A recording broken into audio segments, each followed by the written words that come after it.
아동 청소년에게 물었습니다.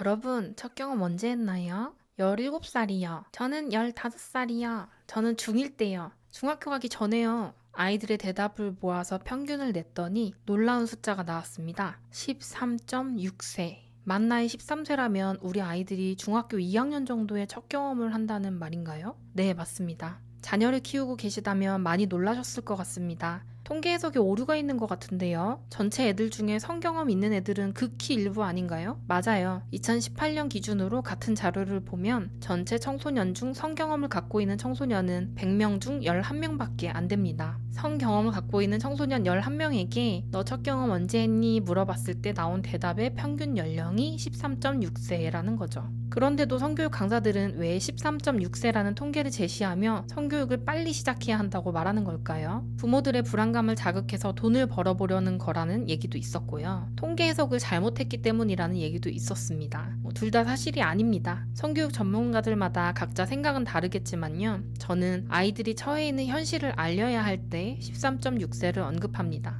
우리 아이들의 현실이요? 우리 아이는 아무 문제 없어요. 글쎄요. 도대체 아이들이 어떤 현실에 처해 있길래 전문가라는 사람들이 13세를 얘기하는 걸까요? 아이들 성교육은 언제 시작해야 하는지, 13.6세라는 숫자가 왜 중요한지 지금부터 저와 함께 알아보시죠. 첫 번째, 성에 대한 아이들의 호기심. 여러분은 몇 살 때 처음으로 야한 것을 접했는지 기억하시나요? 야한 것이 무엇인지 실제 모르는 나이임에도 야한 것을 접하게 될 수 있습니다. 저는 초등학교 3학년 때 어떤 친구가 자기가 본 부모님의 모습을 설명해줘서 처음으로 야한 것의 존재를 알게 됐어요. 물론 친구가 해주는 얘기의 대부분을 이해하지 못했습니다만 그래도 아직도 제게 강렬한 느낌으로 기억되어 있습니다. 아이들이 야한 것을 처음 접하게 되었을 때 저처럼 이게 왜 야한 건지 이해하지 못하는 경우가 더 많아요. 그저 비밀 얘기가 재밌고 은밀하게 어른들의 얘기를 할 수 있다는 것도 재밌고 똥 방귀 얘기가 재밌듯이 가슴, 성기, 이상한 자세에 대해서 얘기하는 것 자체가 그냥 재밌을 수도 있거든요. 음란물에 노출되거나 부모님의 성관계 장면을 목격한 아이들이 다른 아이들에게 얘기를 해주면서 얘기가 퍼지기도 하는데요. 이때 다른 친구들에게 얘기해주면서 친구들보다 내가 조금 더 많이 알고 있다는 우월감을 느끼기도 합니다. 이 시기에 성교육이 제대로 진행되지 않는다면 아이들은 계속 호기심을 해결하기 위해 유튜브나 구글 검색창에 검색해보거나 친구들과 계속 얘기를 하면서 간접적으로 성을 경험하게 됩니다. 인터넷에서는 성을 자극적이고 폭력적으로 다루고 있기 때문에 이런 방식으로 성을 접하면 아이들의 정서 발달과 인성교육에 안 좋을 수밖에 없겠죠. 초등학교 고학년이 되어 실제로 중학생과 사귀거나 어른과 랜덤 채팅하기도 합니다. 실제 성 경험을 하는 애들도 생기죠.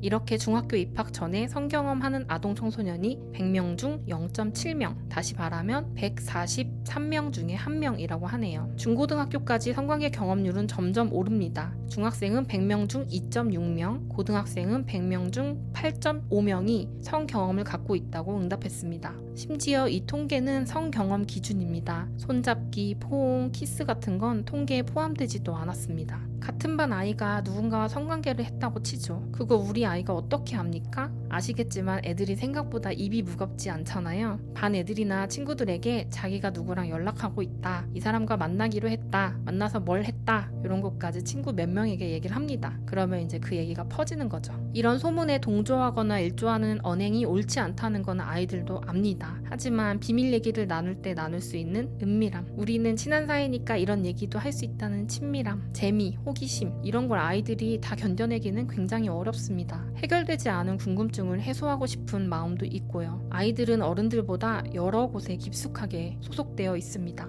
학급, 학교, 학원, 놀이터, 다양한 경로를 이용해서 소문이 퍼집니다. 우리 아이만 이 소문을 듣지 못하리란 법은 없어요. 이런 현실은 아이들에게 성경험에 대한 호기심을 자극하기에 충분합니다. 아이들은 우리 생각보다 더 어릴 때 야한 것에 노출되고 있습니다. 두 번째, 아동 청소년 대상 성범죄. 이번엔 조금 더 무거운 통계를 보겠습니다.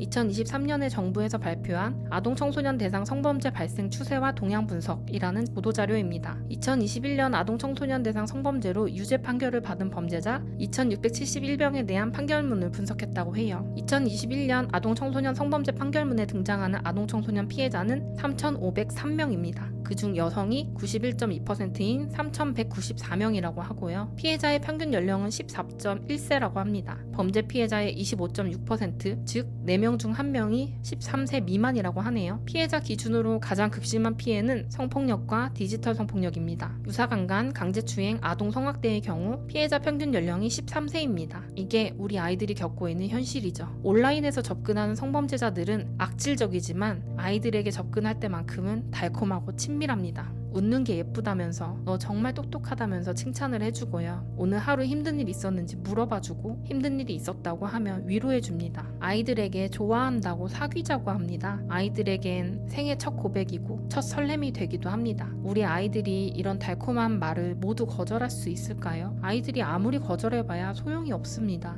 범죄자들이 얼마나 집요한지 몰라요. 거절하지 못했거나 빠져나가지 못했어도 아이들 잘못이 아닙니다. 아이들의 개인정보와 비밀을 알아낸 뒤 친구들과 부모에게 발설하겠다며 아이를 협박합니다. 성범죄자들의 요구는 아이들에게 성적 행위를 시키는 것, 성적 행위를 촬영하게 하는 것, 그 이미지나 영상을 자신에게 보내게 하는 것입니다. 너무 무서운 일이죠. 성범죄자에게 들어간 사진이나 영상은 실제 유포되기도 합니다. 아이들의 반 친구들에게 유포되기도 하고요. 전혀 모르는 사람들에게 돈을 받고 판매되기도 합니다. 아이들은 이런 걸 상상하지 못합니다. 세 번째, 사춘기 몸과 마음의 변화. 교실에서는 성에 대한 호기심 때문에 이야기가 돕니다. 어떤 아이는 성범죄인 줄도 모르고 어른과 랜덤 채팅을 합니다. 실제로 성 경험을 하는 친구들도 있습니다. 여기에 아이들 각자가 겪는 몸과 마음의 변화도 큰 영향을 미칩니다. 남성의 경우엔 발기, 몽정을 경험하고요. 여성의 경우엔 가슴이 커지거나 월경을 시작합니다. 자위를 시작하거나 성별 정체성이 형성되기도 하죠. 이 모든 일들이 아이들에게 동시다발적으로 일어나고 있습니다. 그렇다면 이 혼란 속에서 살아가고 있는 아이들을 위해서 어른인 우리가 해줄 수 있는 일은 뭐가 있을까요? 우리 아이들이 갑작스레 닥쳐온 일에 당황하기 전에, 잘못된 경로로 틀린 정보를 접하기 전에 미리 아이들과 좋은 관계를 맺고 성교육을 시작하는 겁니다. 성교육이요? 민망해서 어떡해요? 직접 하기에는 곤란하실 수 있어요. 찾아보시면 청소년 성문화센터가 잘 갖춰진 지자체도 있고요. 성폭력 상담소에서 성교육을 담당하는 지자체도 있습니다. 유료 기관도 있어요. 기관이 없다면 아이와 같이 도서관의 그림책이나 영상을 보면서 대화를 나누는 걸로 시작하셔도 괜찮습니다. 이때 부모님이 가르친다기보다는 함께 공부한다는 느낌으로 접근하시면 더 좋죠. 그렇다면 성교육은 언제 시작하는 게 좋을까요? 이 질문에 대한 답을 생각해 보려면 성교육이라는 게 무엇인지부터 정의를 내려야 합니다. 예전에는 성교육 시간에 피임 방법을 안내해주고 피임에 실패하면 낙태라는 무서운 걸 하게 된다고 협박했죠. 요즘은 다릅니다.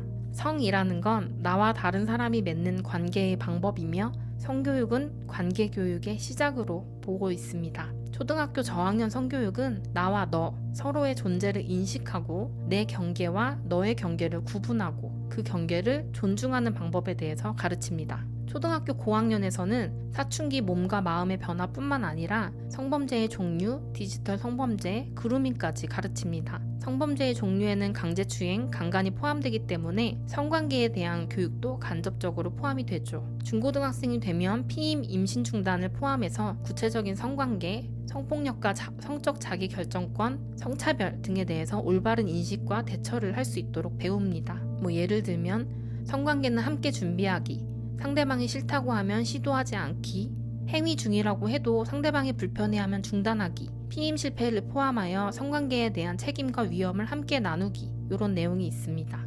이렇게 요즘 성교육의 내용을 보니 어떠세요? 성교육이란 무엇일까요? 나 스스로와의 관계뿐만 아니라 타인, 세상까지 포괄하는 관계교육입니다. 사회 문화를 인식하는 또 하나의 틀을 만드는 사고교육이고요. 상황 파악과 적절한 언행을 돕는 인성교육이기도 합니다. 이런 내용을 포함하는 성교육 개념을 포괄적 성교육이라고 부릅니다. 유네스코에서 제시하는 성교육 가이드인데요. 8가지 핵심 개념을 가지고 있습니다. 8개 핵심 개념별로 나이마다 다뤄질 내용이 정리되어 있어요. 성교육이 관계, 사고, 인성을 다룬다는 얘기 들어보셨나요? 사실 이미 많은 부모님들이 성교육을 사교육으로 시키고 있답니다. 공교육만으로는 턱없이 부족하기 때문이죠. 아시겠지만 어디 요즘 공부만 잘한다고 성공하는 세상인가요? 아이에게 성교육을 해야 하는 이유는 뭘까요? 저는 아이들이 이렇게 되기를 바라며 성교육을 진행합니다. 이건 저의 바람이기도 하지만 모든 부모와 양육자의 바람이 아닐까 싶은데요. 사춘기 몸 변화 때문에 혼자 고민하지 않기를, 타인과 건강하게 관계 맺을 수 있기를, 다른 친구에게 성폭력 피해를 주지 않기를, 혹시 성폭력 피해를 겪으면 가까운 어른에게 말해주기를. 이런 게 성교육이라면 여러분은 자녀 성교육을 언제 시작하시면 될까요? 사실 제가 현장에 있으면서 성교육을 빨리 시작해서 손해봤다는 부모님을 본 적은 없습니다. 늦게 시작해서 후회하는 부모님은 많이 봤어요. 우리나라는 성교육 진도가 느린 편에 속합니다. 뉴스에도 나왔지만 독일이나 북유럽에서는 유치원 때부터 성관계를 가르칩니다. 가정교육에도 성교육이 포함되기도 하죠. 아동 청소년의 첫 경험 평균 연령이라는 13.6세. 이 나이는 부모와 양육자를 겁주기 위해서 꾸며낸 숫자가 아닙니다. 이 숫자는 아동 청소년이 살고 있는 세상이 어른들의 세상과는 다르다는 걸 보여주는 수많은 지표 중 하나일 뿐입니다. 성관계를 부추기려고 혹은 쾌락을 양산하려고 만들어낸 숫자가 아닙니다. 13.6세라는 통계 때문에 낙태나 임신 중단이 늘어날 거라는 걱정도 접어두세요. 조금 오래된 통계지만 살펴보면 미국의 48개 주를 대상으로 조사를 했습니다. 결혼 전에 금욕해야 되는 것을 강조하는 성교육을 했던 지역의 10대 임신율이 심각하게 높았습니다. 반대로 생각하면 임신과 출산을 다루는 성교육이 이루어진 지역일수록 10대 임신율이 더 낮다는 결과입니다. 청소년의 임신 중단은 임신과 출산, 육아를 병행할 수 없는 사회의 문화와 시스템 이런 것들과 더 관련이 깊답니다. 13.6세라는 숫자가 중요하다고 생각하셔도 되고 중요하지 않다고 생각하셔도 됩니다. 이 숫자를 중요히 하거나 아니거나 그런 것 자체가 중요하지도 않습니다. 저는 성교육 현장에서 이 숫자를 꺼내본 적이 있긴 한데 너무 충격적이라 그런지 그 뒷얘기를 아예 못 들으시더라고요. 그래서 저는 이제는 이 숫자를 사용하지 않습니다. 다만 우리 애는 아닐 거야. 일부 문제 아이들이 그렇다는 것 뿐이야. 이런 생각은 아이의 행복과 발달에 아무 도움이 되지 않는다는 얘기를 드리는 겁니다. 어떤 유튜버는 성교육 강사들이 말하는 숫자에 현혹되지 말라라는 표현을 하더라고요. 사실 성교육 강사들은 그럴 필요가 없습니다. 어차피 학교 성폭력 예방교육이나 직장 내 성희롱 예방교육이 모두 의무교육이고요. 강의할 곳은 많은데 사람은 많지 않습니다. 충분하지 않아요. 강사가 부족하다면 오히려 부족하지 돈 때문에 이런 거짓말을 하고 다닐 이유는 없습니다. 비싼 돈을 주고 성교육을 사교육으로 시키자는 말은 아닙니다. 오해하시면 안 돼요. 성문화센터, 성폭력 상담소 이런 믿을 수 있는 기관에서 시작하실 수 있습니다. 요즘은 유료 교육도 너무 잘 되어 있어요. 성교육은 몇 살에 시작해야 한다 이렇게 정해진 시기는 없고요. 그저 지금 당장 시작하시면 됩니다. 성이 아직도 나쁜 것이라고 생각하고 계시진 않나요? 인간이라는 존재에게 성은 너무나도 중요한 부분입니다. 자녀가 외롭게 살아가길 바라는 부모는 없잖아요. 아이들과 성에 대해서 한번 대화해보세요. 처음엔 조금 어색하겠지만요. 서로 경청하고 존중하면서 성에 대해서 대화를 나눈다면 얼마 지나지 않아 사춘기 아이들의 웃는 얼굴, 귀한 웃는 얼굴을 볼 수 있을 겁니다. 여기까지 봐주셔서 감사하고요. 보라치 채널에서는 성교육, 성차별, 성폭력을 포함해서 인권을 다룹니다. 궁금하신 내용 있으면 댓글로 달아주세요. 또 만나요.